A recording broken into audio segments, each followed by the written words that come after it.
به این نقشه دقت کنید. نقشه لاجیک و اینترلاک AVR های یک پست 63 به 20 کیلوولت هست.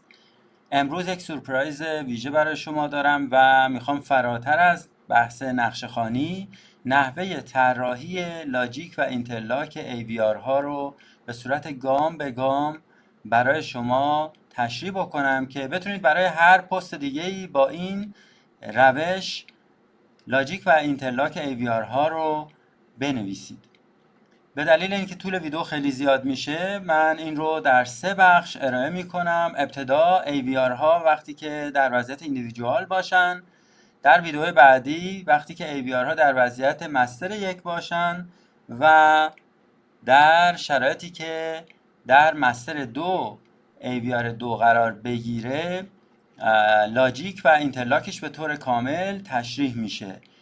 پس این ویدیو و 2 تا ویدیو بعدی رو به هیچ وجه از دست ندید و به طور کامل این مطالبی رو که عرض میکنم هم یادداشت کنید و هم برای خودتون مرور کنید. امیدوارم که براتون سودمند باشه. تا پایان ویدیو با من همراه باشید.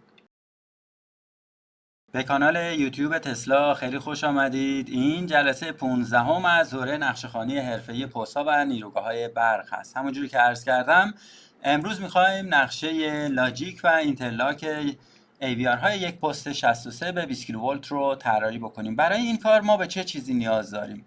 اولین موضوعی که برای لاجیک نویسی بسیار مهم هست بحث سینگل لاینی هست که حالا 2 تا ترانس اگر داشته باشیم یا بیشتر وقتی میخوان پارالل بشن اونجا نقش AVR مشخص میشه و در شرایطی که پارالل هستند ما اینها رو میایم و به صورت اتوماتیک توسط رله یا از طریق پنل یا به صورت دستی منوالی میایم و ولتاژشون رو کنترل میکنیم. پس ما ابتداً نقشه سینگل لاین رو میخوایم.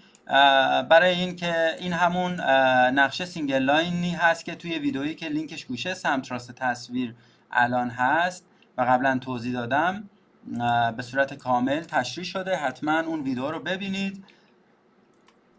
2 تا ترانس 50 MVA 63 به 20 کیلوولت داریم. این کامینگ هاشون از طریق این کلیدهای Q50 دقت بفرمایید. کلید Q50 اینجاست. از طریق کلید Q50 J01 و Q50 J02 این 2 تا نیم باس برقدار میشن و کوپلرشون هم باید بسته باشه. پس Q50 J20 هم برای ما مهم هست. این تیکه 2 تیکه نیم باس رو با کوپلرش رسم میکنم و ترانس هایی هم که روی این نیم باس ها قرار گرفتن و از این طریق برقدار میشن سینگل لاینش رو به صورت دستی میکشم. و مورد بعدی که بسیار مهم هست فرانت ویو این تابلو هست. فرانت ویو این تابلو رو من توی جلسه ای که لینکش رو الان گوشه سمت راست تصویر میبینید به صورت کامل تشریح کردم. این فرانت ویو از چه نظر برای ما مهم هست؟ دقت بکنید که روی تابلو ما هم سلکتور سویچ داریم. این سلکتور سویچ هایی رو که در جلسه قبلی عرض کردم مهم هستن. ضمن اینکه یه سری پوش باتن داریم، امرجنسی استاپ داریم و روی خود رله باز ما چند تا کلید داریم: آتو و منوال، ریموت و لوکال. این 4 تا کلیدی که روی این رله رگ دی ای هست برای ما مهم هست و حالت‌ها و آپشن‌های مختلف رو میسازه. این پوش باتن ها به صورت منوالی عرض شود که تپ رو میتونیم کم یا زیاد بکنیم و سایر موارد. برای اینکه خیلی جمع و جور بشه موضوع و متوجه بشید من یه تیکه از این تصویر رو کات میکنم الان توی یک فایل دیگه به صورت کامل توضیح میدم و در کنارش اینها رو یادداشت میکنم. طبق توضیحاتی که جلوتر عرض کردم خدمت شما برای طراحی نقشه لاجیک و اینترلاک AVR ما به این 3 تا جزء نیاز داریم. 1 نقشه سینگل لاین دیاگرام هست. 2 نقشه فرانت ویو AVR هست. از نقشه فرانت ویو چه چیزی رو ما نیاز داریم؟ 100% باید به دنبال تمام سلکتور سویچ ها باشیم سلکتور سویچ هایی که روی تابلو هست. پس می نویسم SW پنل و SW برله. ما به اینها نیاز داریم و مورد آخر هم یک اسکیم مفهومی هست که برای طراحی نیاز داریم. یعنی باید بدونیم که نقش AVR چی هست، در چه شرایطی باید کار کنه، در چه شرایطی باید بلاک بشه، در شرایطی که به صورت انفرادی یک ترانس میخواد ولتاژش تنظیم بشه، یعنی همون شرایط ایندیویدوال، چه شروطی رو باید براش قائل باشیم. در شرایطی که ترانس اول مستر 1 هست چه شرایطی داره، در شرایطی که ترانس دوم مستر 2 هست، اصطلاحاً به عنوان مستر هست، شرایطش به چه صورتی هست. ما اینها رو اگر بدونیم به راحتی میتونیم طرحی که مورد نظرمون هست و لاجیکش رو به سادگی پیاده بکنیم. خب من سینگل لاین رو به صورت دستی رسم میکنم. این سینگل لاینی هست که جلوتر خدمتتون توی نقشه هم نشون دادم. شرایط پارالل شدن به این صورت هست که وقتی که AVR میخواد به صورت اتوماتیک ولتاژ این ترانسفورماتورها رو تنظیم کنه، لازم هست که حتما شرایط پارالل بودن ترانسفورماتورها برقرار باشه. یعنی در زمانی که وضعیت مستر 1 یا مستر 2 رو داریم، پس شرایط پارالل شدن رو از روی سینگل لاین می نویسیم در صورتی که J01 Q50 J20 Q50 و J02 Q50 هر سه تا کلوز باشن، این دوتا ترانسفورماتور پارالل هستن. و در صورتی که AVR 1 مستر باشه یا AVR 2 مستر باشه باید این شرط برقرار باشه که این رو ما برای شروطی که در ادامه می نویسیم حتما نیاز داریم و باید جزء لاجیک ما لحاظ بشه. خب این از سینگل لاین. میریم سراغ بعد از اینکه سینگل لاین رو رسم کردیم میریم سراغ نقشه فرانت ویو AVR. نقشه فرانت ویو AVR رو هم کپی میکنم. چه چیزایی رو باید ازش استخراج بکنیم؟ ما باید به دنبال سلکتور سویچ ها و سویچ هایی که روی رله هست، چه اونایی که روی پنل هست و چه اونایی که روی رله هست، اینها رو باید مشخص کنیم. برای این کار مراجعه میکنیم به تصویر فرانت ویو و تمامی سویچ ها، سلکتور سویچ ها و کلید ها رو مشخص میکنیم تا با توجه به شرایط خاصی که هر کدوم از این کلید ها دارن ما بتونیم لاجیک رو پیاده سازی بکنیم. بخشای مهم تابلو رو اینجا کپی کردیم.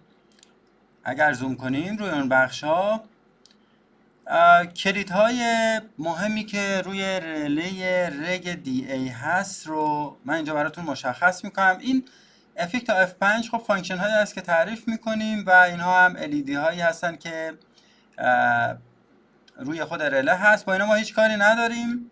منو و اسکیپ هم باش کاری نداریم. اکنالجمنت هم که قبلا توضیح دادم. ولی چیزی که برای ما اینجا مهم هست این 4 تا کلید هست. کلید هایی که عرض شود که اینجا برای ما اهمیت دارن، وضعیت ریموت هست. مشخصشون میکنم، یه لحظه من اینها رو مشخص میکنم. این 2 تا کلید ریموت و لوکال، اینها رو این طرف مشخص میکنیم. پس لوکال یا ریموت توی پرانتز روی رله، وقتی که توی لاجیک می نویسیم دقت داشته باشید که روی رله وضعیت لوکال رو انتخاب میکنیم یا وضعیت ریموت. پس این دوتا بسیار بسیار مهم هستن توی لاجیک. این دوتا کلید هم مهم هستن. اینها هم وضعیت آتو یا منوال روی رله ری دی ای هستن. خب این 4 تا دکمه‌ای که روی رله هست بسیار مهم هستن و شرایط مختلفی رو با توجه به وضعیت هر کدومشون میتونه توی لاجیک برای ما ایجاد بکنه. بعد از این میایم روی خود تابلو این سلکتور سویچ ها و پوش باتون ها و حالا لامپ های و پنجره آلارم هایی بود که روی تابلو هست. خب یکی از مهمترین و اصلی ترین سلکتور سویچ هایی که توی بحث لاجیک اینجا ما باهاش کار داریم این سلکتور سویچ شماره 15 هست. اگر خاطرتون باشه یک سلکتور سویچی هست که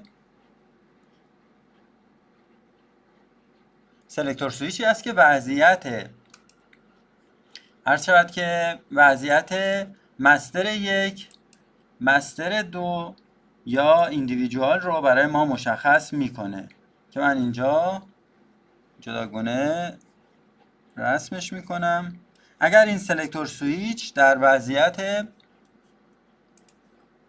وضعیتاش هم اینجا معلوم میکنیم با اسامی اختصاری که بعداً وقتی که لاجیک رو نوشتیم شما دوستان متوجه باشید. فرض کنید این سلکتور سویچ وضعیت ایندیویدوالش با آی مشخص میکنم، وضعیت مستر 2 و وضعیت مستر 1. فرض کنید الان این سلکتور سویچ در وضعیت ایندیویدوال هست. یه سلکتور سویچ دیگه ای هم اینجا داریم که با توجه به وضعیتی که این سلکتور سویچ در اون قرار میگیره میتونه لاجیک ما رو دستخوش تغییراتی بکنه. این رو هم میایم و همین رو کپی میکنیم میاریم اینجا. این سلکتور سویچ چه چیزی هست؟ این سلکتور سویچ وضعیتی رو داره به ما میده که حالت عرض شود که سابستیشن یا اسکادا رو برای ما مشخص میکنه. وضعیت سابستیشن و اسکادا که اینها رو پاک میکنم. پس اگر در وضعیت سابستیشن یا اسکادا باشه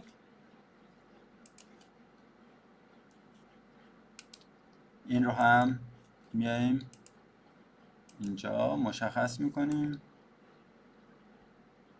وضعیت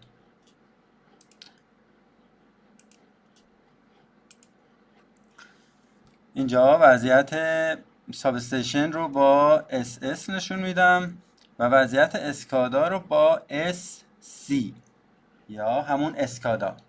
پس این سلکتور سویچ هم برای ما بسیار مهم هست. از در واقع سویچ ها و پوش باتون های دیگه ای که برای ما خیلی مهم هستن پوش باتون اینجا عرض کنم لامپ تست هست و میایم پایین تر پوش باتون شماره 4 یک امرجنسی استاپ هست که این هم برای ما بسیار مهم هستش.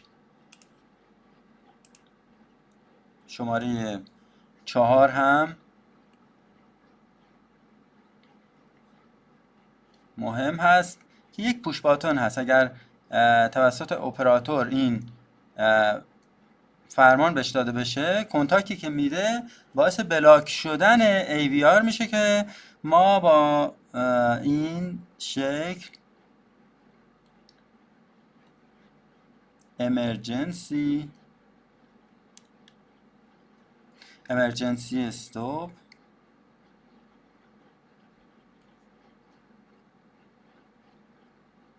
که با حروف اختصاری EM من نشونش میدم. خب مورد دیگه ای که بسیار بسیار مهم هست و میتونه وضعیت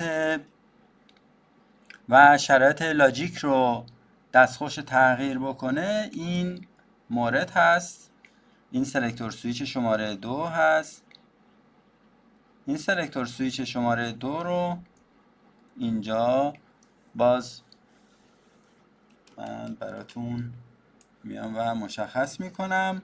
چه وضعیتی رو به ما میده سلکتور سویچ شماره 2؟ وضعیت آتو یا منوال رو از روی پنل. ببینید اینجا یک وضعیت آتو و منوال روی رله داشتیم، توی پرانتز رله نوشتم. اینجا یک وضعیت آتو و منوال خدمت شما عرض کنم روی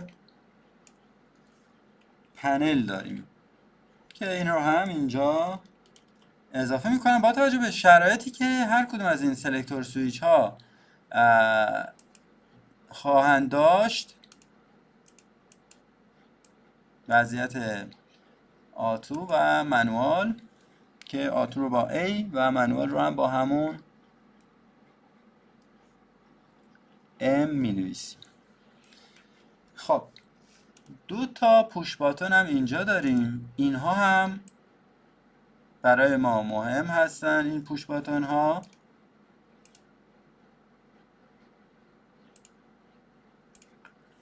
باتون ها برای زمانی هست که حالا به صورت تلویحی فعلا اینو میگم، وقتی که در وضعیت منوال این سلکتور سویچ رو قرار بدیم، در صورتی که تب ها یکسان باشن، یکیش برای زیاد کردن تب هست، یکیش برای کم کردن تب هست که اینها هم به عنوان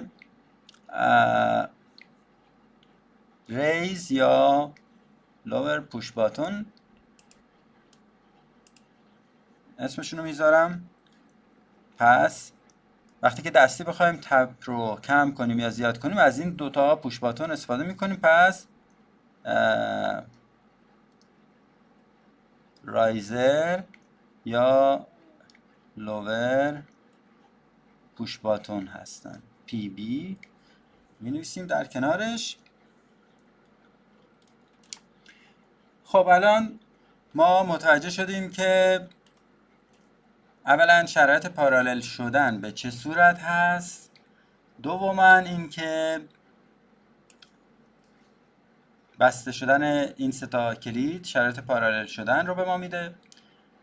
در گام بعدی سلکتور سویچ های پنل و سویچ هایی که روی خود رله هست رو هم مشخص کردیم.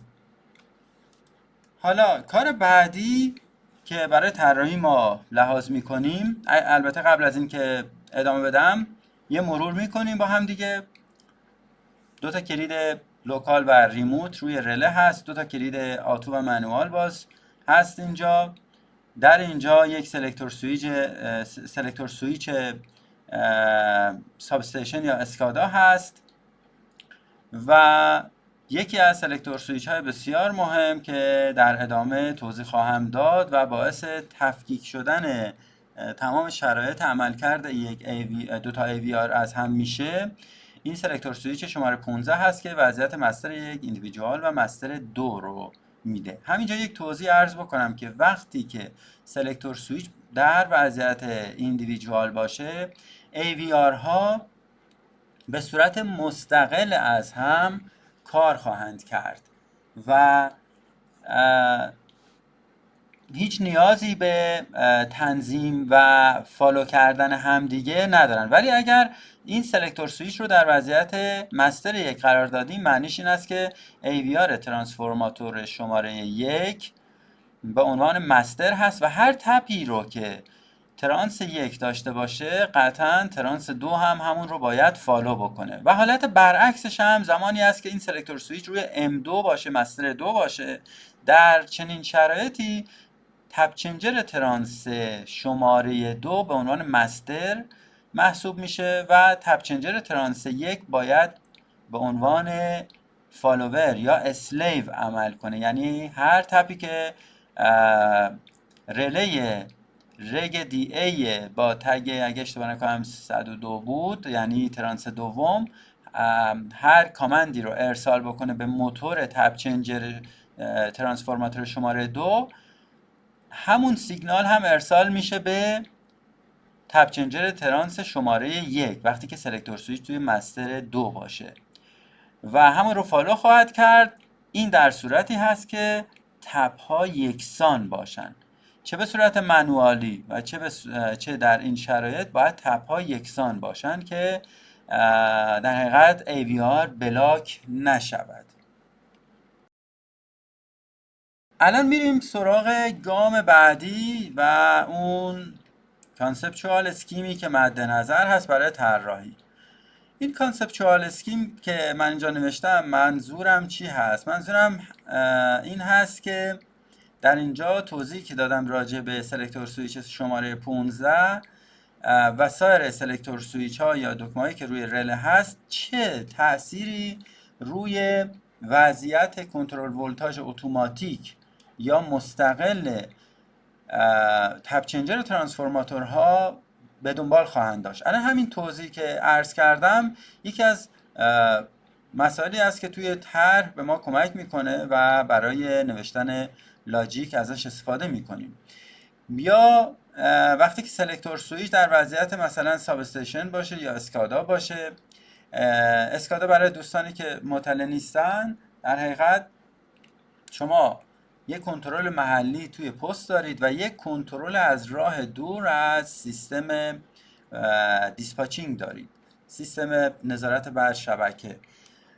یه شرایطی رو ایجاد میکنید که معمولا هم به این صورت هست که به عنوان مستر عمل میکنه و فرمان هایی که از دیسپاچینگ میاد در صورتی که این سلکتور سویچ روی وضعیت اسکادا باشه روی تپ ها اعمال خواهد شد، با این ذکر این نکته که حتما باید سایر شرایط هم فراهم باشه که در ادامه توی لاجیک می نویسیم و با همدیگه خواهیم دید و متوجه خواهید شد.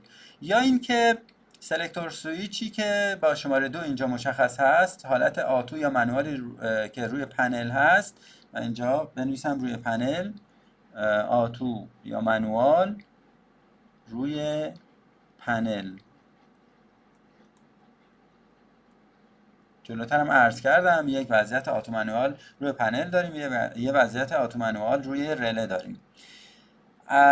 و مثلا اگر این پوش باتون امرجنسی فشار داده بشه، حالا به هر دلیلی اپراتور این تصمیم رو بگیره، به صورت در واقع یک پوش باتون هست و باید فرمان به صورت دستی بهش داده بشه، به هر دلیلی این پوش باتون فرمانی که میگیره نهایتا منجر به بلاک شدن AVR خواهد شد.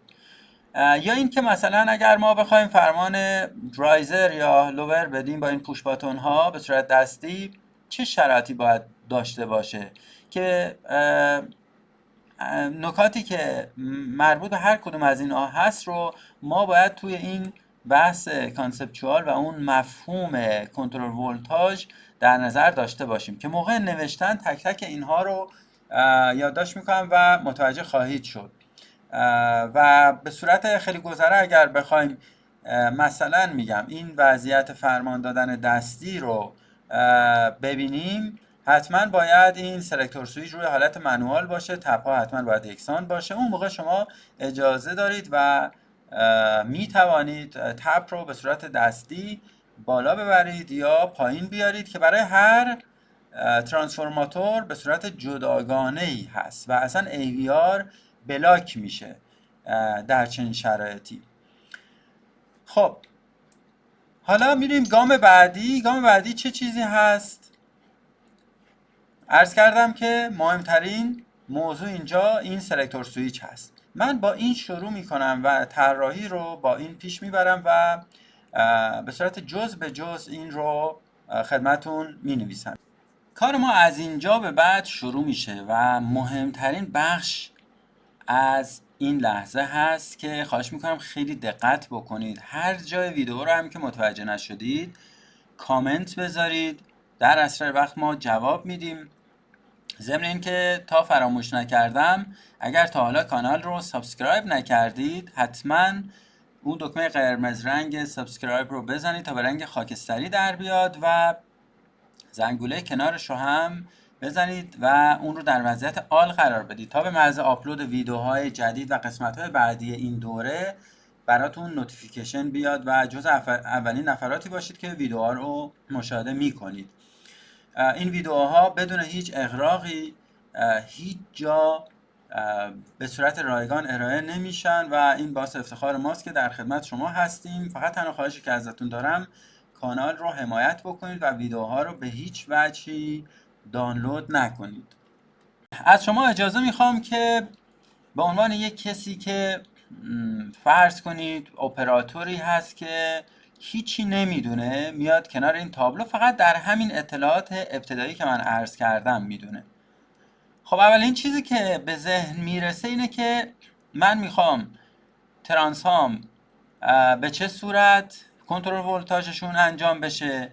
بین کل این کلیدها مهمترین سلکتور سویچ این سلکتور سویچ شماره 15 هست. من میام لاجیکم رو بر اساس این سلکتور سویچ می نویسم. یعنی چی؟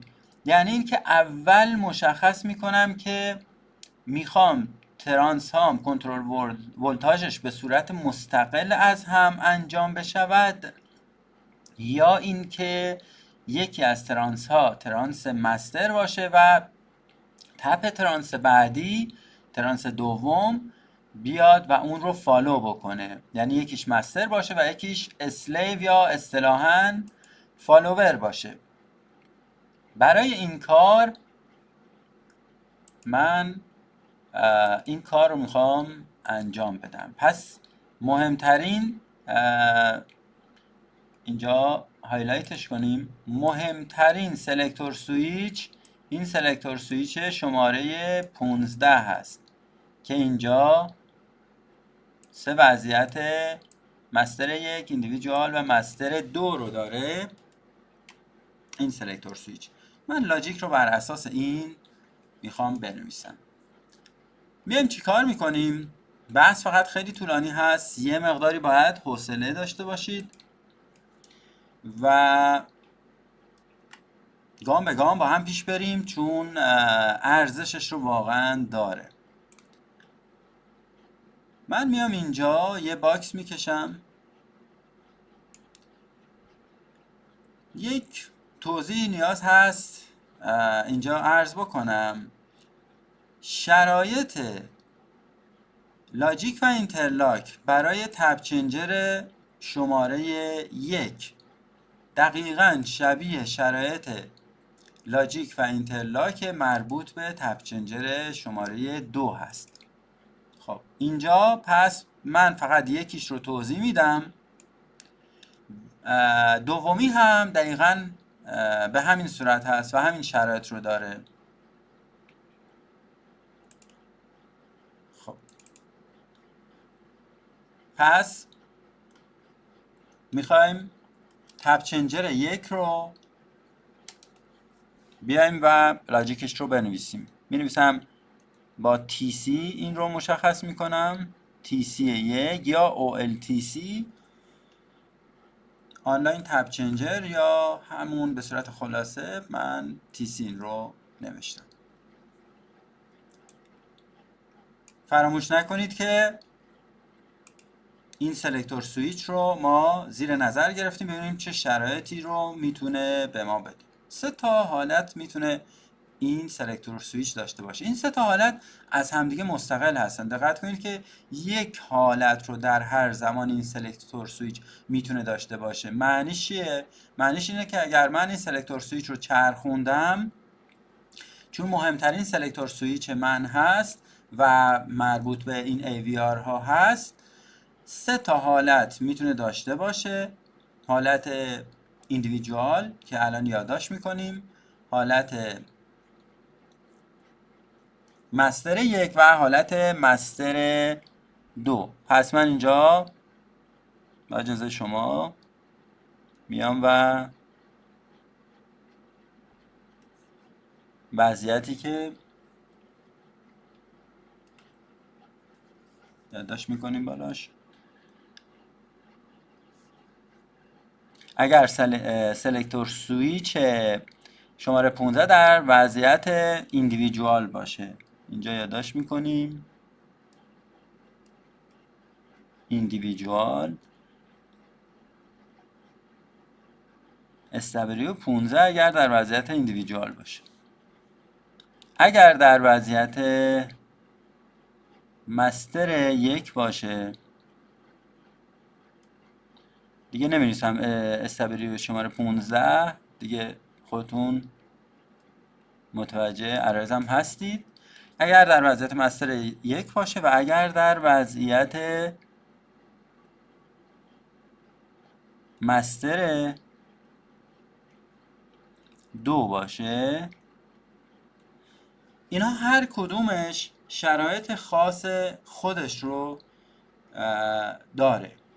یعنی ما میایم این سلکتور سویچ رو توی یکی از این حالتها قرار میدیم. این سلکتور سویچ اگر در وضعیت ایندیویدوال باشه، میایم مابقی وضعیت سلکتور سویچ های دیگه‌ای که چه روی پنل هست و چه روی رله هست رو میایم و بررسی میکنیم و شرایط اونها رو هم میایم چک میکنیم. برای هر وضعیتی حالت مربوطش رو و لاجیک مربوطش رو مینویسیم. و این گیتی که اینجا گیت آخر هست، در حقیقت خروجیش میره به موتور تپ چنجر. یه توضیح بدم اینجا خدمت شما که موتور تپ چنجر یک موتور چپگرد و راستگرد هست. وقتی که فرمان رایزینگ میگیره، فرزن راستگرد میشه. وقتی که یعنی دو تا کنتاکتور دقیقا همون مدار راستگرد و چپگردی که احتمالاً زمان اوایل حالا دوره لیسانس در کارگاه برق گذروندید همه شما دوستان، یک موتور راستگرد و چپگرد هست که دو تا کنتاکتور داره. کنتاکتور یک اگر فرمان بگیره مثلا K1، وقتی میخوایم رایزش کنیم راستگرده. وقتی که لوور میشه و تپ چنجر رو میخوایم بیاریم پایین، همین موتور با جابجا کردن دو تا از فازها چپگرد خواهد شد و بعداً توی مدارات اسکیم این رو با هم خواهیم دید. خب یه توضیح رو جلوتر عرض کردم که این سه تا حالت از هم مستقل هست و به همدیگه هیچ ربطی نداره، به این دلیل که ما یک سلکتور سویچ داریم که سه تا حالت میتونه به ما بده ولی در یک زمان روی یک وضعیت قرار داره. پس هر کدوم از این وضعیت ها اگر بیان به این گیت وارد بشن، باید فرمان به موتور تپ چنجر داده بشه. به عبارت این توضیحات هم معناش این هست که این گیت یک گیت اور هست. اینجا یک نوتی رو باز باید اضافه بکنم که برای مدارات لاجیک و اینترلاک ما از این علائم استفاده می کنیم که اینجا می نویسم، دقت بفرمایید. علائمی که برای لاجیک و اینترلاک استفاده میشه به این صورت هست. یا اند هست، یعنی دو یا چند تا شرط باید همزمان اتفاق بیفتن و همزمان خروجی یک داشته باشن تا نهایتا خروجی این گیت اند هم بشه یک. مثلا فرض کنید اگر این یک گیت اند باشه، هر سه تا اینها باید همزمان خروجی مثبت داشته باشن یا به عبارت یک داشته باشن تا به موتور فرمان داده بشه. و با این علامت، با همون علامت کاراکتر اند، این رو مشخص میکنیم. یا این ورودی ها به صورت اور میان و شرایطشون با همدیگه سنجیده میشه. کافی است یه دونه از این ورودی ها یک بشه، ما در خروجی سیگنال خواهیم داشت و فرمان به اون موتور تپ چنجر یا هر جای دیگه اون سیگنال ارسال بشه خروجی خواهیم داشت. با این علامت بزرگتر مساوی یک این رو مشخص میکنن. یک حالت دیگه هم هست که دیلی هست. که توی بعضی از مدارات لاجیک و اینترلاک ما این دیلی رو هم داریم که با این علامت معمولاً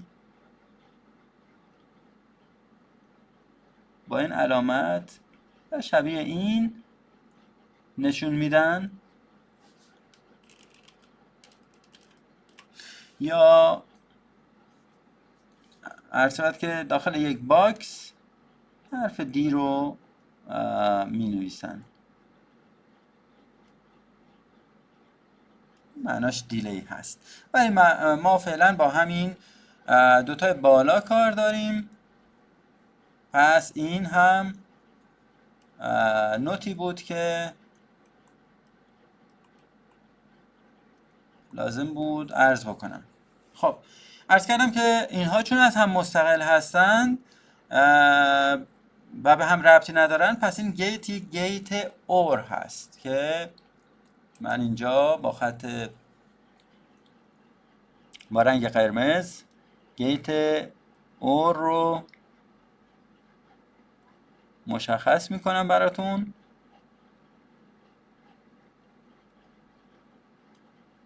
بزرگتر مساوی 1 می نویسن توی لاجیک ها، معناش همون اور هست، یا اینکه بالاش باز می نویسم گیت اور هست. یعنی هر کدوم از این وضعیت ها اگر اتفاق بیفته تپ چنجر شماره 1 فرمان خواهد گرفت. امروز ما راجع به این بخش و لاجیک این بخش با هم دیگه به صورت کامل و مفصل صحبت میکنیم و لاجیکش رو به صورت کامل می نویسیم.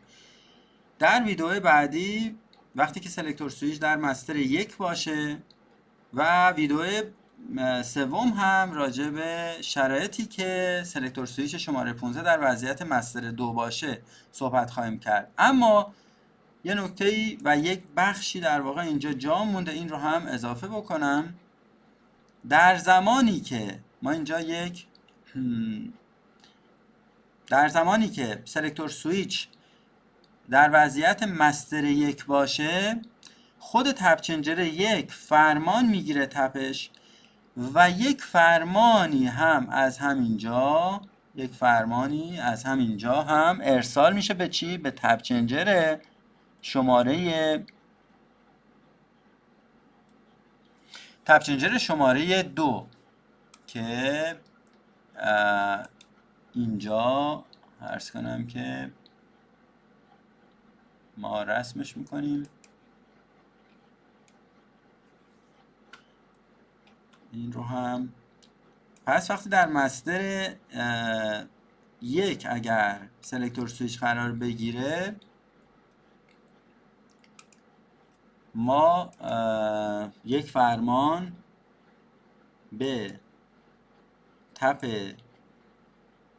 چنجر شماره 1 خواهیم داشت و یک فرمان هم به تپ چنجر شماره 2 ارسال خواهد کرد که شرایط خاص خودش رو داره و در جلسه مربوطه کامل اینها رو عرض خواهم کرد که حالا شرایط پارالل بودن و سایر موارد رو خواهد داشت که اینجا دیگه بحثش نمی کنم، طول ویدیو خیلی زیاد میشه. خب اگر حالا برای این کار ما اومدیم چی کار کردیم؟ اومدیم و چند تا شیت جداگونه ساختیم.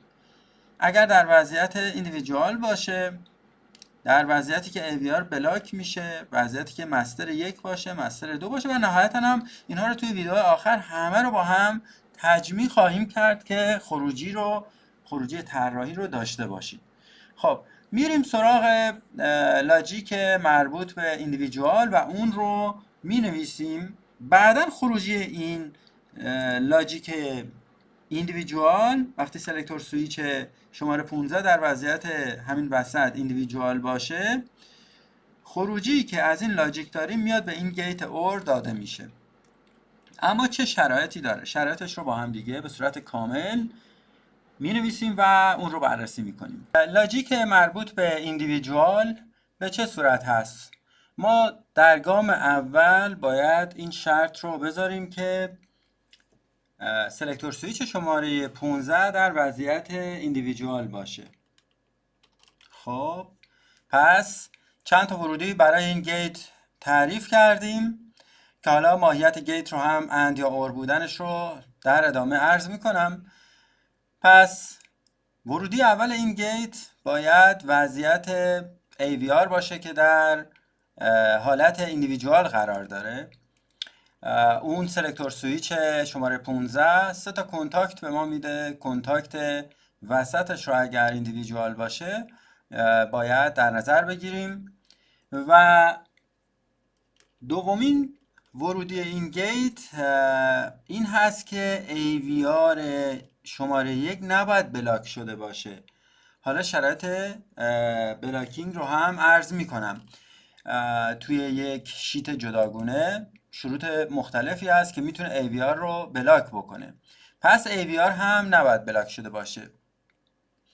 و این گیت ورودی آخر این گیت هم حالتهای مختلف سایر سلکتور سویچ های روی پنل و کلید های روی رله هستن که در ابتدای ویدیو توضیح دادم خدمتتون که اینها رو به صورت جداگانه عرض خواهم کرد. اما این گیت به چه صورت هست؟ خروجی حالات مختلف سلکتور سویچ ها به عنوان یک ورودی برای این گیت باید بیاد و اند بشه با سایر شرایط. یعنی در صورتی موتور تپ چنجر شماره 1 فعال میشه در شرایطی که در وضعیت ایندیویدوال بخواد AVR کار بکنه، خود AVR نباید بلاک شده باشه و سایر شرایط رو که در ادامه می‌نویسم باید همگی با هم اند شده باشن.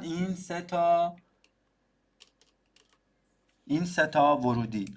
پس این گیت اند و واضح هم هست که ما برای خروجی داشتن و فرمان به موتور باید این وضعیت ها رو داشته باشیم. اما چه مواردی میمونه که ما به عنوان حالات مختلف سایر سلکتور سویچ ها بجز سلکتور سویچ شماره 15 باید در نظر بگیریم؟ از ساده ترین شروع کنم. فقط قبل از این که بخوام بگم یه نگاهی مجدداً بندازیم به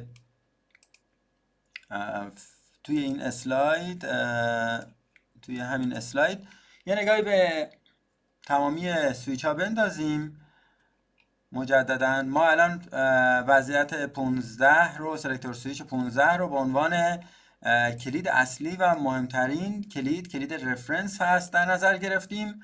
خب اینجا سلکتور سویچ ساب استیشن یا اسکادا باید وضعیتش مشخص بشه.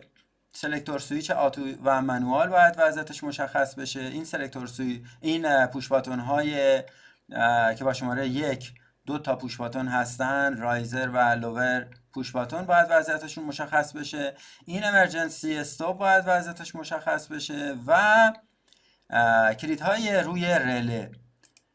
خب ما برمیگردیم به همون شیت ایندیویدوال. پس یه گیت اینجا قرار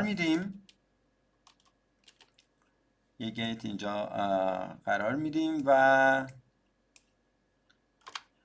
این گیت تجمیع کننده کلیه شروط سلکتور سویچ ها و کلید های روی رله هستن که اولیش رو عرض کردم. من توضیحش رو می نویسم، بعد حالا شرایطش رو هم عرض می کنم. پس در ابتدا شرایط سلکتور سویچ مربوط به ساب استیشن یا اسکادا هست که ما وضعیت اسکادا رو برای این سلکتور سویچ در نظر میگیریم. اگر وضعیت اسکادا رو در نظر بگیریم یعنی این سلکتور سویچ رو روی حالت اسکادا قرار بدیم، چنانچه فرمانی از اسکادا ارسال بشه، فرمان رایزر یا لوور، یعنی کامند داشته باشیم از اسکادا، کامند رایزر یا لوور،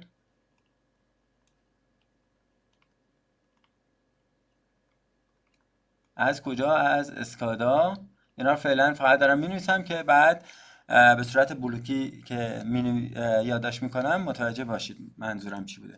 پس یک شرط اینه که سلکتور سویچ در وضعیت اسکادا باشه، کامند داشته باشیم از اسکادا، و سلکتور سویچ آتو و منوالی که روی پنل هست هم حتما در وضعیت منوال باشه، یعنی از رله فرمان نگیره. پس اینا باید در وضعیت منوال باشه حتما. این سلکتور سویچی که روی پنل هست، این آتو منوال پنل هست، دقت بفرمایید. پس این هم یک شرط سوم هست. ما این سه تا شرط رو می نویسیم، اینها رو پاک می کنم به صورت مرتب. اینها رو می نویسیم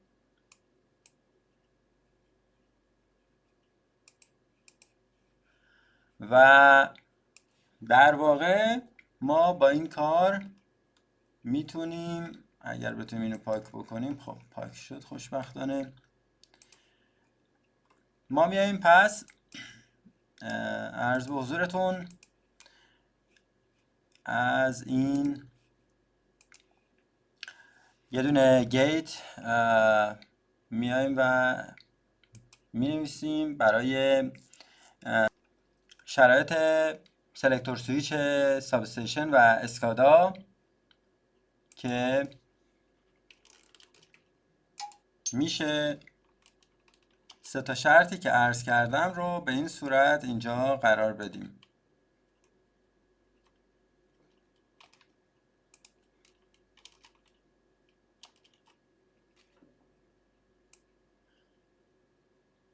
این سه تا شرطی بود که جلوتر خدمت شما عرض کردم. اینجا یادداشت میکنیم و شرط اول رو مینویسیم که سلکتور سویچ ساب استیشن یا اسکادا باید در وضعیت اسکادا باشه. اسکادا رو دیگه کامل مینویسم. و مورد بعدی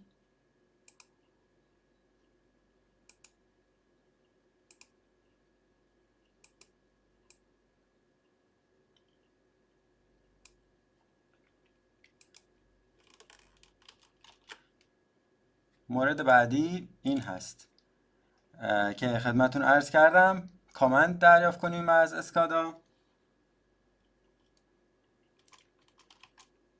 رایزر یا lower command from SCADA.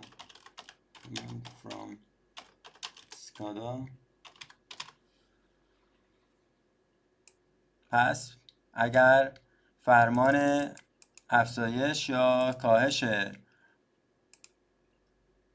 تپ رو از اسکادا دریافت کنیم و همچنین سلکتور سویچ آتو یا منوال، تو پرانتز آتو و منوالی که روی پنل هست، باید وضعیتش چی باشه؟ عرض کردم باید منوال باشه.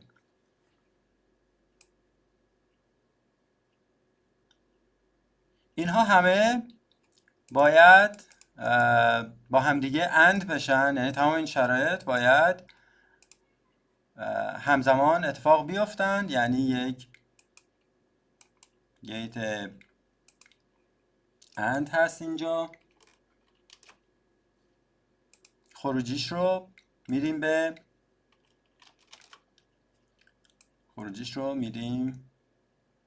به این گیت.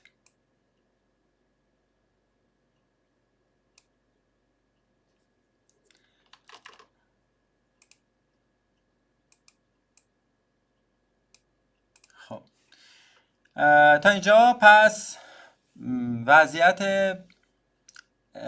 سلکتور سویچ اسکادا در صورتی که سلکتور سویچ آتو منوال روی منوال باشه و فرمان از اسکادا دریافت کنیم، مشخص هست که اگر این سه تا همزمان رخ بدن خروجی این گیت 1 خواهد شد و نهایتا هم بقیه شرایط رو اینجا میایم در نظر میگیریم و همه رو با هم دیگه اور میکنیم. یعنی یکی از این وضعیت هایی که در ادامه خدمتون دارم می نویسم، اگر اتفاق بیفته ما در این خروجی این گیت سیگنال خواهیم داشت در کنار دو تا شرط دیگه که البته یک شرط دیگه هم اینجا هست، اون رو هم اینجا اضافه میکنم. هم میتونید اینجا یک گیت اند بذارید. حالا اجازه بدید آخر سر اون رو بگم، ولی اینجا عرض شود که اون پوش باتون امرجنسی استاپ باید حتما توی این شرایط اند اینجا دیده بشه، یا اگر این گیت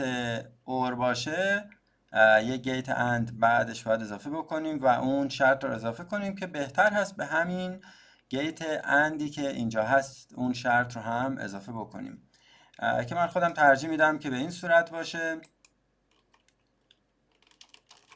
پس ما یک شرط دیگه اینجا هست. من در نظر داشتم که اینجا بیام با خروجی حالتهای مختلف سلکتور سویچ ها این رو اند بکنم، ولی لزومی نداره و میشه عرض شود که اینجا این رو اضافه کرد و اونم عرض کردم که امرجنسی استاپ نباید چی باشه؟ اپریت شده باشه. امرجنسی استاپ شرایطش رو زیر می نویسم not operated و این هم این شرط هست که در اینجا قرار دادیم. خب این وضعیت اسکادا رو ما مشخص کردیم. بقیه حالت ها در شرایطی است که این سلکتور سویچ در وضعیت سابستیشن باشه و میتونه حالت های حالا مختلفی رو اون برای ما ایجاد بکنه. خب این رو هم اینجا یادداشت میکنم. ما میخوایم یک این شرایط سلکتور سویچ سابستیشن یا اسکادا رو اینجا می نویسم. اگر سلکتور سویچ سابستیشن و اسکادا در وضعیت سابستیشن باشه، دو تا حالت برای ما ایجاد خواهد کرد. یا به صورت دستی و منوالی میخوایم فرمان بدیم، یا از روی رله. اگر به صورت منوالی بخوایم فرمان بدیم، کاری که انجام میشه به این صورت هست: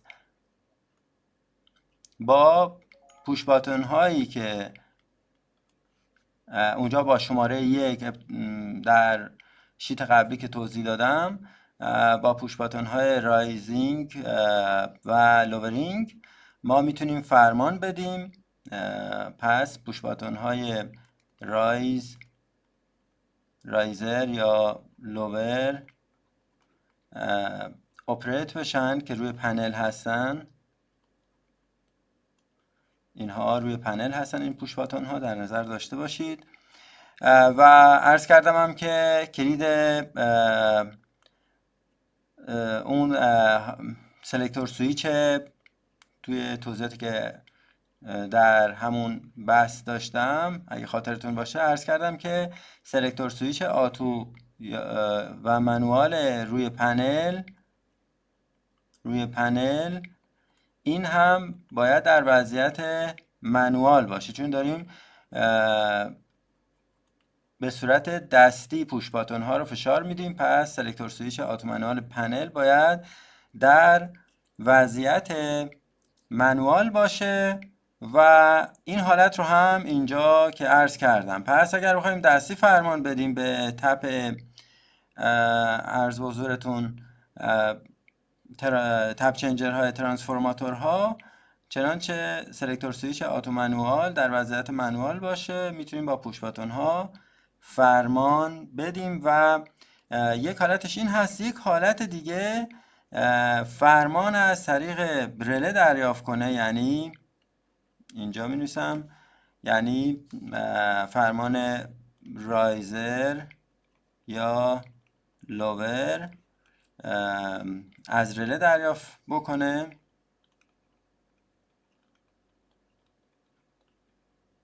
command from relay. خب این یک شرطش هست. کلید اون در این شرایط سلکتور سویچ آتو منوال روی پنل حتما باید در وضعیت آتو باشه و پوش باتون هایی که روی رله هستن، پوش باتون های لوکال و ریموت هم حتما باید در وضعیت ریموت باشن. اینها روی رله هستن. اگر پوش باتون های لوکال و ریموت روی رله ما پوش باتون یا دکمه ریموت رو بزنیم، سلکتور سویچ آتو منوال پنل رو هم در وضعیت آتو قرار بدیم، چنانچه رله فرمان رایزینگ یا لوورینگ بده و سلکتور سویچ سابستیشن و اسکادا هم در وضعیت سابستیشن باشه، ما خروجی خواهیم داشت. پس همه این شرایط رو با همدیگه اینها رو در کنار هم می نویسیم. دو تا حالت هست. این یک شرط، دو شرط و سه شرط. این حالت پایین هم یک، دو، سه و این حالت ها پایین هم سه حالت هستن که با این یکی میشه 4 تا. خب اینها رو یادداشت میکنیم، خط و خطوط رو پاک بکنیم.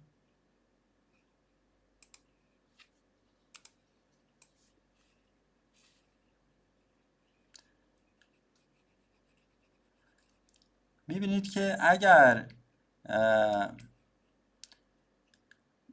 متوجه نحوه عملکرد خود AVR باشیم و سلکتور سویچ هایی که توی طراحی در نظر گرفته شده، این طرح بسیار واضح هست و میدونیم که باید چه کار بکنیم. خب پس ما دو تا حالت اینجا تعریف کردیم. این دو تا حالت قرار نهایتاً بیان روی یک گیت. ما میایم اینجا یک گیت اینجا میذاریم. این گیت باید اون دو تا حالت رو تجمیع کنه. دو تا گیت دیگه هم پشت این داریم و اینها رو با هم دیگه شرطش رو که عرض کردم می نویسیم. ابتدا اون شرطی که مربوط به حالت منوالی هست یادداشت می کنم.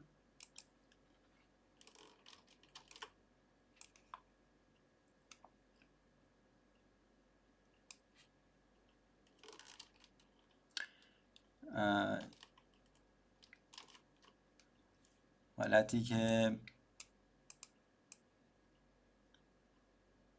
منوالی هست، اولین شرط این بود که پوش باتون میخوایم به صورت دستی فرمان بدیم با پوش باتون ها. پوش باتون میسیم پوش باتون رایزر یا لوور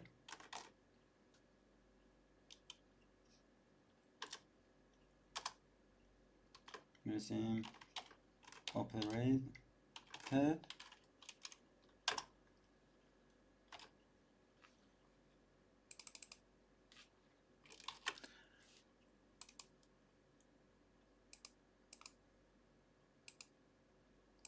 پس باید پوش باتون ها فرمان گرفته باشن. و مورد بعدی که عرض کردم این بود که سلکتور سویچ آتو و منوال در وضعیت منوال باشه. سلکتور سویچ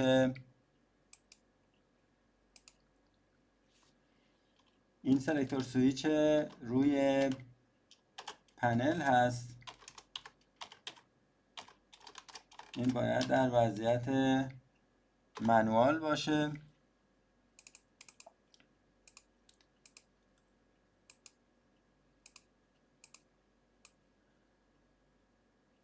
مورد دیگه ای که مد نظر هست این هست که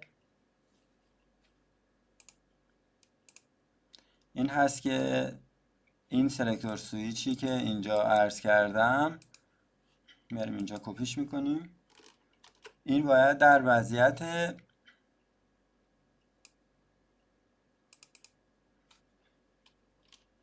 سابستیشن باشه و یه دونه از اینها رو اضافه گذاشتیم.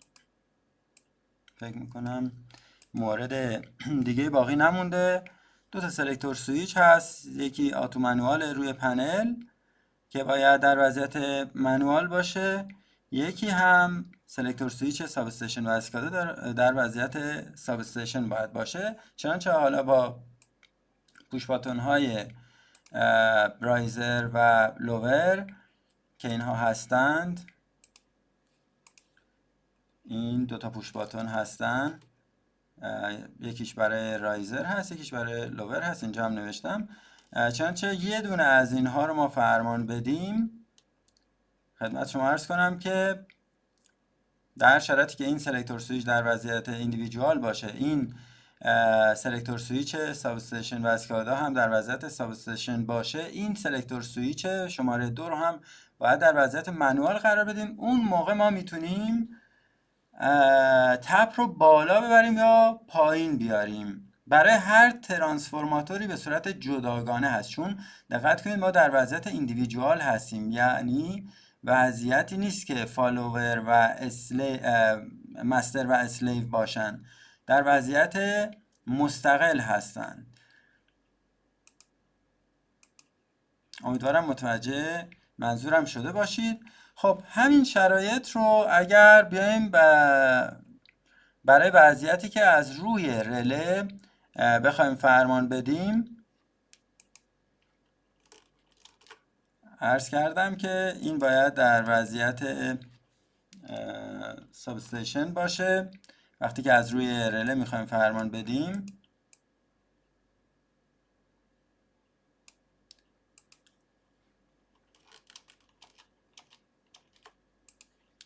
خب سایر شروطش رو هم اینجا می نویسیم.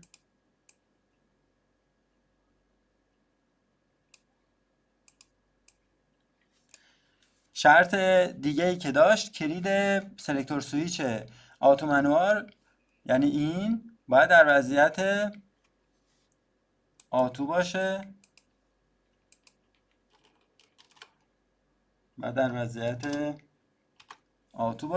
سلکتور سویچی که روی پنل هست.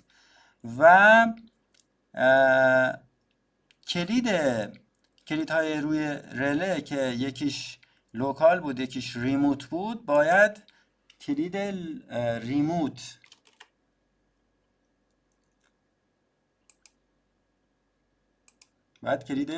ریموت کلیدهایی که روی رله هستن عرض میکنم.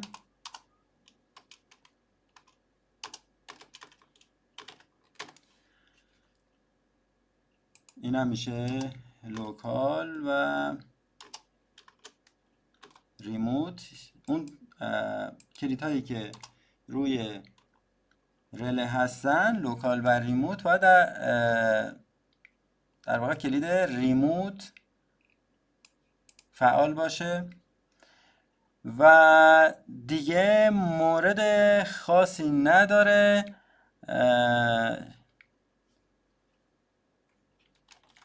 به جز این که باید فرمان دریافتی از رله رو هم اینجا اضافه کنیم. حالا پس شرط آخرش هم اینه که اگر فرمان رایزر یا لوور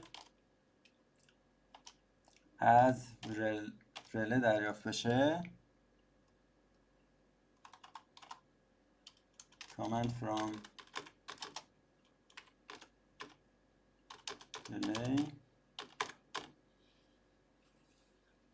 هر فرمانی چه رایزر چه لوور از رله اگر ارسال بشه به این گیت، ما خدمت شما عرض کنم که با وجود تمامی این شروط خروجی این گیت یک خواهد شد. یعنی چی؟ یعنی باید این گیت اند باشه.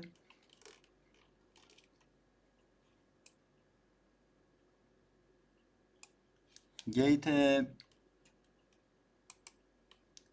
بالایی هم در صورت وجود تمام شرایط یک گیت اند هست، یا این شرط برقرار هست، یعنی این سلکتور سویچ آتو منوال یا در وضعیت منواله یا در وضعیت آتوه و هر کدوم از اینها خروجی داشته باشه ما میتونیم خروجی این گیت رو یک در نظر بگیریم. پس این دوتا گیت اند با هم دیگه در اینجا اور میشن و یکی از این شرط ها اتفاق خواهد افتاد. پس ما این رو هم گیت اور در نظر میگیریم و خروجیش رو میدیم به این گیت انتهایی. خب عرض شود که بیایم اتصالاتش رو هم برقرار کنیم. خب پس این دوتا گیت اند با هم دیگه نهایتاً میان و به این گیت اور وصل میشن، به این دلیل که شرط مشترکشون این آتو منوال روی پنل هست که یا در وضعیت منوال یا در وضعیت آتوه. پس خروجی اینها با هم دیگه اور خواهد شد و ما این رو میایم و به این صورت این دوتا گیت رو خروجیش رو میدیم به این گیت اور و خروجی این گیت اور هم نهایتاً میره و به این گیت انتهایی وصل میشه. این گیت انتهایی همینجا در نظر داشته باشید یک گیت اور هست. چرا؟ این گیت بالایی رو در نظر بگیرید، ساب استیشن و اسکادا در وضعیت اسکاداست. در اینجا ساب استیشن و اسکادا در دو تا حالت در وضعیت ساب استیشن هست. پس دو تا حالت مستقل از هم هستند و شرایط مختلف رو داریم میسنجیم. داریم میگیم یا وضعیت این کلید یا در وضعیت اسکادا هست یا برای این دو تا حالت پایین در وضعیت ساب استیشن هست. پس یا بین این دو تا قسمت هست، این قسمت بالا که دارم نشون میدم و این قسمت پایین. پس این گیت اور هست.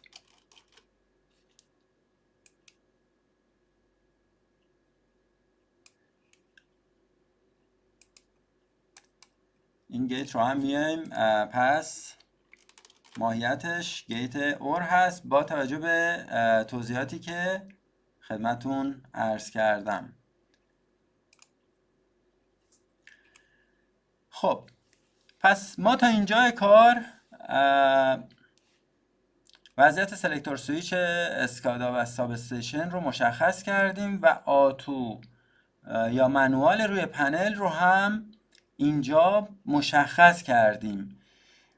در صورتی که سلکتور سویچ آتو و منوال روی پنل در وضعیت منوال باشه و سلکتور سویچ ساب استیشن و اسکادا روی حالت ساب استیشن باشه، ما یا فرمان دستی میدیم یا از رله فرمان میگیریم.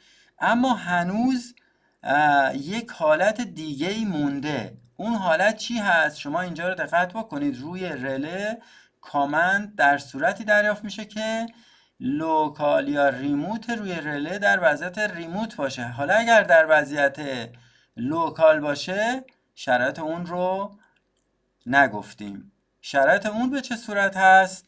بسیار واضح هست که روی رله ما دو تا حالت ممکنه برامون پیش بیاد. یادداشت میکنم اینجا. کلید لوکال اینجا که لوکال و ریموت روی رله، این لوکال و ریموتی که می نویسم روی رله هستن، در وضعیت ریموت بود. اوکی. حالا اگر لوکال ریموت روی رله در وضعیت لوکال باشه دو تا حالت به وجود خواهد آورد. این دو تا حالت چیا هستن؟ شرایط آتو منوال روی رله، یعنی کلیدهایی که اینجا عرض کردم روی رله، مجدد نشونتون بدم. این کلیدها رو دارم توضیح میدم.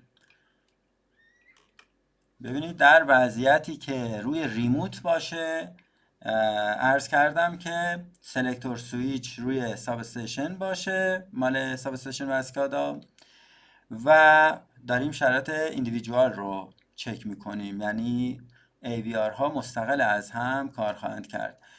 خب دیگه چه شرطی داشتیم؟ آتو منوال در وضعیت اگر آتو باشه، اونی که روی پنل هست، یعنی این سلکتور سویچ، در صورتی که کلید ریموت رله وصل باشه، کامندش رو اگر ارسال بکنه خروجی با توجه به بقیه شرایط ما خروجی خواهیم داشت. یعنی اینجا 4 تا کلید داشتیم، یکی لوکال ریموت روی رله، یعنی این 2 تا کلید که با موس نشون میدم، یکی هم شرایط آتو منوال روی رله. ما الان وضعیت ریموت رو توضیح دادیم، ولی اگر این کلید وصل باشه چه شرایطی رو ایجاد خواهد کرد؟ شرایطش به این صورت هست. عرض کردم که اگر کلید، این نکته رو خوب دقت بفرمایید، اگر کلید لوکال روی رله فعال بشه هیچ اهمیتی نداره که اون آتو یا منوال روی رله توی چه وضعیتی باشه. این آتو منوال روی رله هست، چه در وضعیت آتو باشه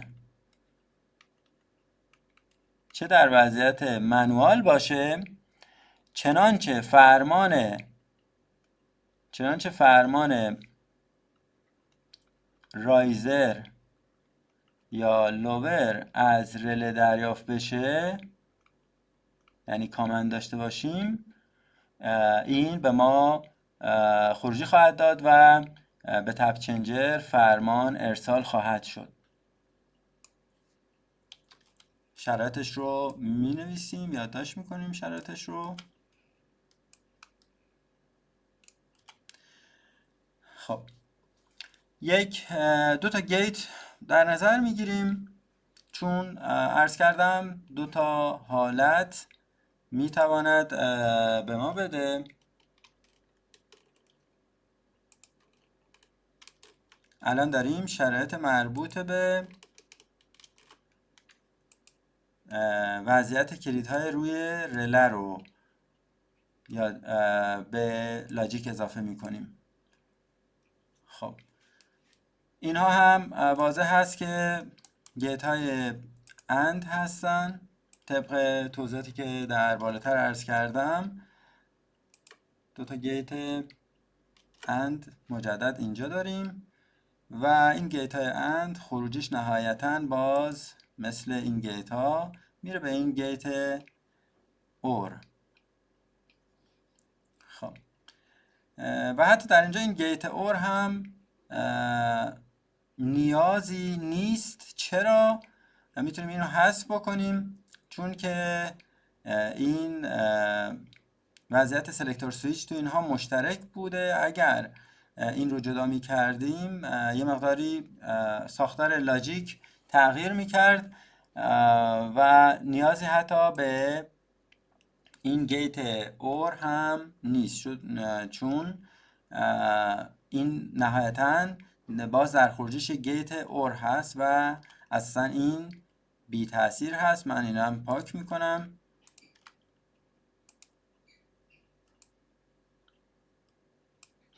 و این گیت ها رو مستقیم وصل میکنیم به ارزم به حضورتون گیت انتهایی. خب این شرط هایی که الان یادداشت کردم رو با هم دیگه می نویسیم. خب چه شرط هایی هست؟ شرط اول عرض کردم که اگر کلید لوکال ریموت، اینجا یادداشت میکنیم لوکال ریموتی که روی رله هست در وضعیت لوکال باشه، این جلوش هم می نویسیم آن ریلی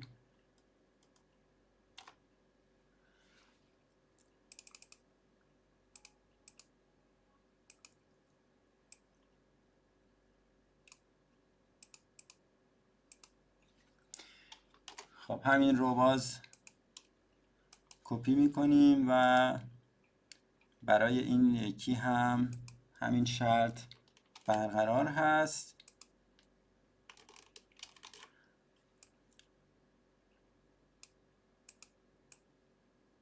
خب کلید لوکال یا ریموت روی رله باید کلید لوکال در واقع فعال باشه.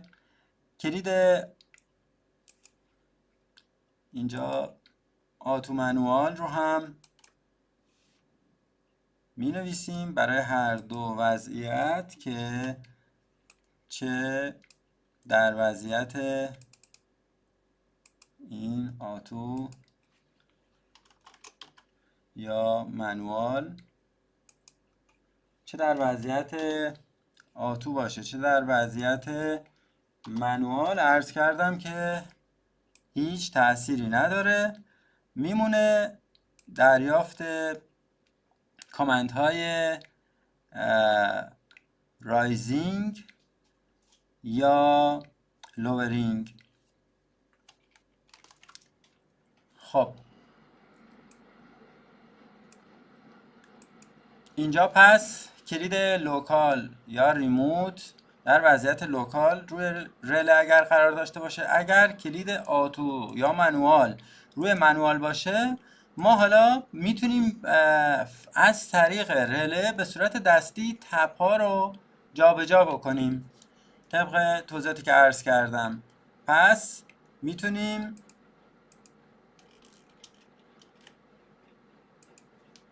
همین رو کپی کنیم بیاریم اینجا. میتونیم فرمان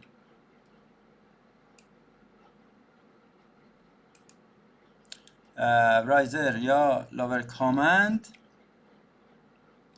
از رله به صورت یعنی دستی بهش بدیم، با استفاده از رله بیایم و به صورت دستی و منوالی این خدمتتون عرض کنم که افزایش تپ یا کاهش تپ رو داشته باشیم. منوالی به صورت منوالی هستیم.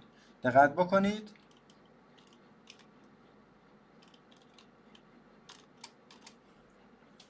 به صورت آتو نیست این که از رله فرمان بگیره. خب همین شرط اینجا هم هست، ولی در اینجا تفاوتش رو الان عرض میکنم که به صورت آتو خود رله فرمان میده و این شرط آتو یا منوالی که روی رله هست این در وضعیت خدمت شما عرض کنم که در وضعیت آتو هست.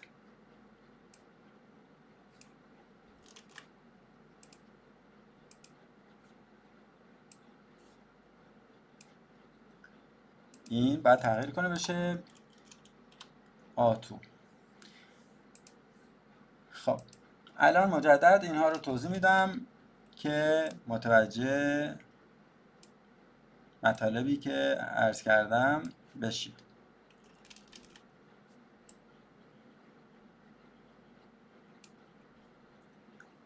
خب ما اینها رو یکم مرتب کنیم، این بخش ها رو جابجا کنیم، ببریم پایین ازش رو استفاده کردیم.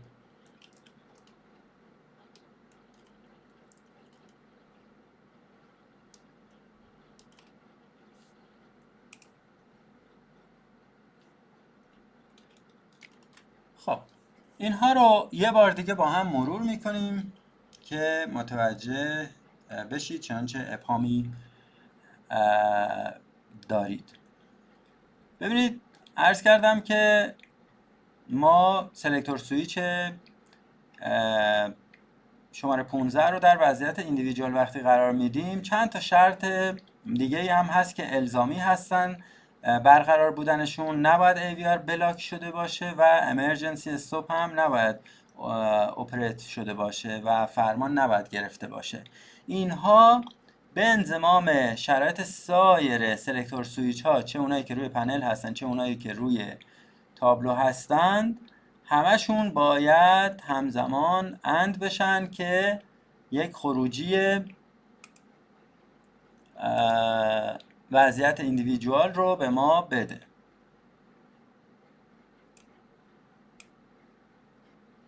خروجی این گیت اند نهایتاً خواهد داشت که به عنوان خروجی مربوط به شرایط کلید شماره 15 که در وضعیت ایندیویدوال هستش. و اما شرایط سایر سلکتور سویچ ها و کلید ها، چه اونایی که روی پنل هستن و چه اونایی که روی رله هستن، اومدیم با سلکتور سویچ ساب استیشن و اسکادا شروع کردیم. گفتیم یا در وضعیت اسکادا هست که اگر در وضعیت اسکادا باشه چنانچه فرمانی از اسکادا دریافت بکنیم و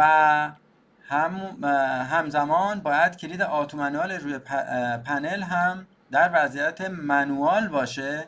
در اون صورت ما یک فرمانی خواهیم داشت با وجود این شرایط که عرض کردم. فرمان افزایش کاهش تپی که از اسکادا دریافت کردیم به تپ چنجر شماره 1 ارسال خواهد شد.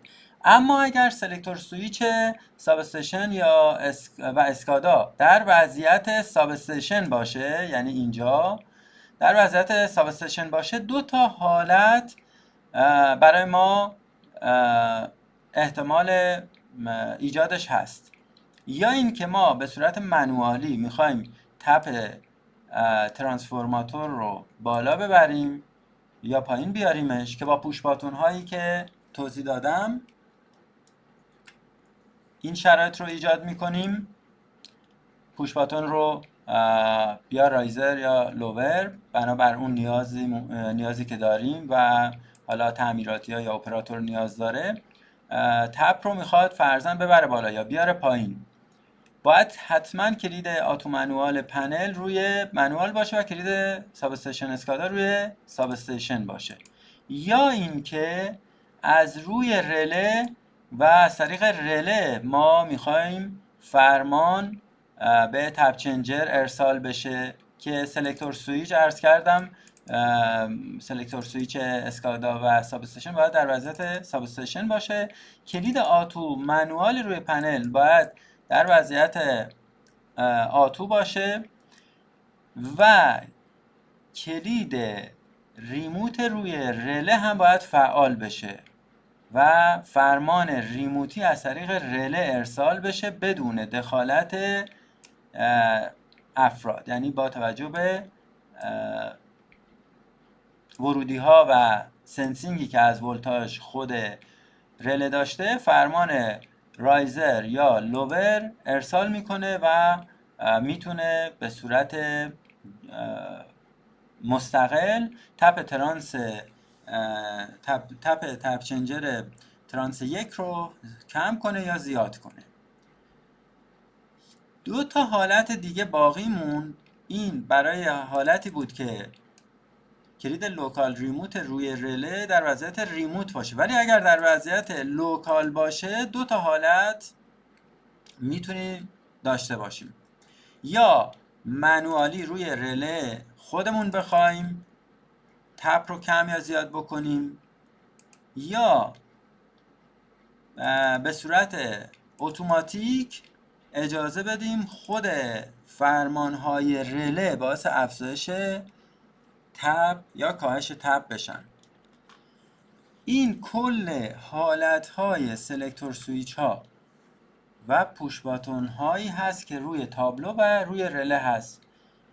یا فرمان به صورت ریموتی خارج از پست ارسال میشه از طریق اسکادا، شرایطش رو دیدیم، یا به صورت منوالی با پوش باتون ها میخوایم این رو کم یا زیاد کنیم که باید در وضعیت منوال باشه اون سلکتور سویچ روی پنل که اینجا توضیح دادم، و سلکتور سویچ ساب استیشن اسکادا هم در وضعیت ساب استیشن باشه، یا اینکه به صورت اتوماتیک از رله بخوایم فرمان داشته باشیم که معمولاً ما وقتی که AVR توی مدار هست و میخوایم رله فرمان بده معمولاً توی این وضعیت قرار میدیم، سلکتور سویچ رو میاریم روی وضعیت ساب استیشن و کلید آتو منوال روی پنل رو در وضعیت آتو قرار میدیم.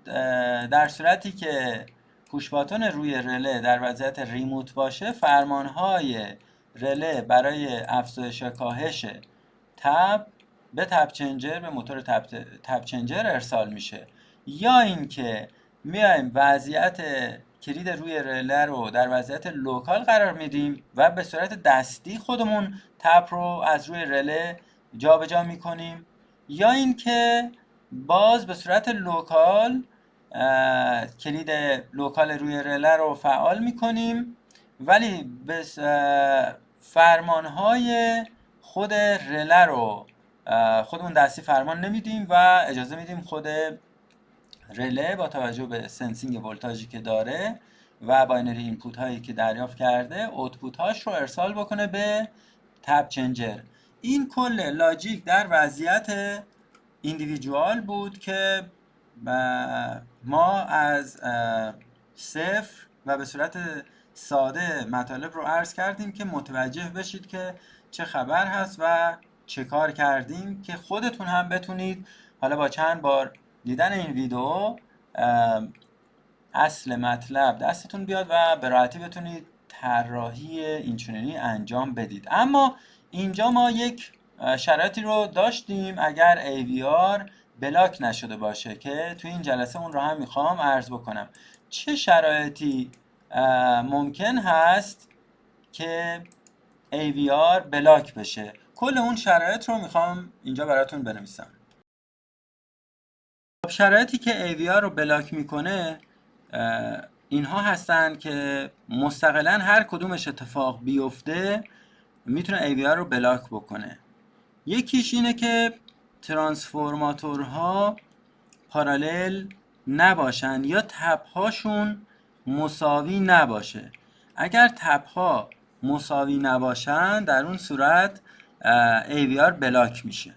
یا در ادامه همین شرط اگر سرکت بریکر اینکامینگ ها یعنی J01Q50 و J02Q50 و حتی کوپلر J20Q50 اگر باز باشن یا به هر دلیلی باز بشون یعنی تریپ بخورن AVR بلاک میشه. شرط دیگهش اینه که اون پوش باتون امرجنسی استاپ اپریت بشه یعنی فشار داده بشه AVR بلاک خواهد شد. اگر تریپ های موتور تپ چنجر رو داشته باشیم AVR بلاک میشه. آندر ولتیج داشته باشیم، اوور کارنت داشته باشیم باز AVR بلاک میشه. یک مشکلی که تب چنجرها دارن مسئله دیلی توی اونها هست. اگر دیلی داشته باشه تب چنجر بعد از ارسال فرمان چنانچه تب رو نتونه اضاف کنه، در اون صورت هم AVR بلاک خواهد شد.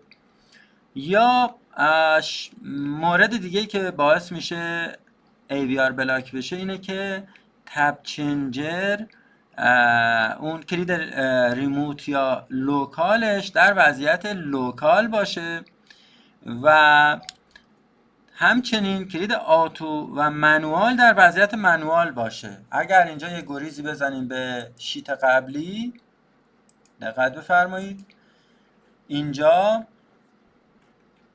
دقت بکنید به این قسمت، وقتی که کلید آتو یا منوال رو در وضعیت منوال قرار دادیم، در این وضعیت ما فرمان به صورت دستی یا از روی پنل با اون پوش باتن ها میدادیم به رله، یا اینجا هم دقت بکنید کلید آتو یا منوال روی خود رله، این یکی روی پنل هست، این در وضعیت منوال وقتی قرار میگیره فرمان با پوش باتن داریم میدیم، خود AVR فرمان نمیده، خودمون دستی اینجا داریم منوالی تب چنجر رو تپاش رو بالا میبریم یا پایین میاریم بنابر نیازمون. یا در اینجا هم عرض کردم اگر کلید آتو یا منوال روی رله در وضعیت منوال باشه، اینجا هم منوالی داریم خودمون از روی رله فرمان افزایش یا کاهش به تپ میدیم و AVR عملاً میشه گفت که اینجا بلاک میشه، خود AVR فرمان نمیده بلکه به صورت دستی ما داریم این کار رو انجام میدیم. خب همین مواردی رو که عرض کردم رو اینجا یادداشت میکنم، همه رو ردیف میکنم و با هم میبینیمشون. خب در صورت بروز هر کدوم از این شرایط AVR میتونه بلاک بشه. عرض کردم که کلید آتو منوال در وضعیت منوال باشه، لوکال ریموت در وضعیت لوکال باشه، تریپ های آندر ولتیج یا اوور کارنت داشته باشیم، موتور تب چنجر تریپ بده، دیلی داشته باشیم توی تب چنجر و یکی از تب چنجرها یا هر دوتاشون اگر دیلی زیادی داشته باشن و نتونن تب های یکسانی رو ایجاد بکنن، میتونه AVR رو بلاک بکنه. ضمن اینکه در نظر داشته باشید توی جلسات بعدی عرض میکنم این AVR بلاکینگ برای حالت مستر 1 و مستر 2 هم هستش. اگر پوش باتون امرجنسی اپریت بشه، امرجنسی استاپ اگر اپریت بشه AVR بلاک میشه. اگر کلیدهای اینکامینگ باز بشن در اثر تریپ یا به هر دلیلی، یا باز باشند یا باز بشوند، اصطلاحاً باعث بلاک شدن AVR میشه و این دو تا شرط هم چنانچه پارالل باشن ترانسفورماتورها، یعنی کلیدها بسته باشن، کلیدهای اینکامینگ و کوپلینگ، اما تب‌ها یکسان نباشن، AVR بلاک خواهد شد. همه اینها دقت کنید که مستقل از هم عمل میکنن و هر کدوم از این شروط اگر به تنهایی اتفاق بیفته، چون با هم اور شدن و از هم مستقل هستن، عرض کردم با هم اور کردیم اینها رو، هر کدوم از این اتفاق بیفته به تنهایی حداقل یکی از این شرایط باعث بلاک شدن AVR میشه. چند تا، دو تا یا بیشتر هم باشه که باز هیچ فرقی نداره، چون یه گیت اور براش در نظر گرفتیم. این دو تا بخش در حقیقت بخشای اصلی بودن که ما اومدیم با توجه به این که سلکتور سویچ در وضعیت ایندیویدوال اگر عرض کردیم قرار داده بشه چه لاجیکی میتونه داشته باشه و کل کلیدهای دیگه، چه کلیدهای روی رله رو اومدیم در نظر گرفتیم و لحاظ کردیم، چه بخوایم به صورت لوکالی روی رله فرمان بدیم یا به صورت ریموت بخوایم لوکال فرمان بدیم از با استفاده از این کلیدهای افزاینده یا کاهنده، میتونیم فرمان کم یا زیاد شدن تپ رو به رله بدیم و اینکه یعنی با توجه به تنظیماتی که داخل خود رله هست بریم توی منو و اون تپ رو کم یا زیاد بکنیم. مثلا الان اینجا توی این شکل تپ پوزیشن روی 12 هست. میتونیم به صورت دستی و وقتی که در وضعیت منوال هست به صورت دستی فرمان بدیم یا در وضعیت آتو باشه. و عرض کردم هم که اگر از اسکادا فرمان بیاد یا از داخل ساب استیشن تمام این شرایط رو اومدیم لحاظ کردیم. خود این سلکتور سویچی که روی پنل هست، آتو منوال، یه دونه آتو منوال اینجا داریم روی پنل، یه دونه آتو منوال روی رله داریم و یه دونه پوش باتن هم اینجا داشتیم امرجنسی استاپ که الان عرض کردم باعث جزء شروطی است که AVR رو اصلا بلاک میکنه و ما دو جا این رو اومدیم استفاده کردیم. یه جا در این گیت اومدیم اضافهش کردیم اینجا و یه جا هم در شیت AVR بلاکینگ اینجا در اینجا اومدیم این رو در نظر گرفتیم به دلیل اینکه بسیار مهم هست و در دو مسیر با خاطر قابلیت اطمینان بیشتر این بلاکینگ رو میایم، این امرجنسی استاپ رو میایم هم توی مسیر AVR بلاکینگ قرار میدیم و هم توی سایر مسیرها، چه مسیر ایندیویدوال اگر سلکتور سویچ قرار بگیره و این شرط برقرار نباشه، یعنی فرمان گرفته باشه، این خروجیش صفر میشه و تپ چنجر فرمان نخواهد گرفت. و در حالت مستر 1 و مستر 2 هم خواهید دید که این شرط همچنان هست و فکر میکنم این اطلاعات نهایت تلاشم رو کردم که براتون مفید واقع شده باشه. اگر ویدیو رو دوست داشتید حتما لایک کنید، حتما نظرتون رو توی کامنت ها به من اعلام بکنید. حقیقتا تایم و انرژی بسیار زیادی تهیه این ویدیو ها میگیره. اگر علاقه‌مند بودید میتونید از لینکی که توی بخش توضیحات هست هم هر گونه حمایتی به صورت مالی اگر علاقه داشتید، هیچ اصراری نیست، میتونید زحمتمون رو هم بکشید و این کار باعث توسعه آموزش ها و توسعه این کانال خواهد شد. مرسی که تا پایان ویدیو با من همراه بودید. تا ویدیو بعدی شما رو به خدای بزرگ میسپارم. خدا نگهدار.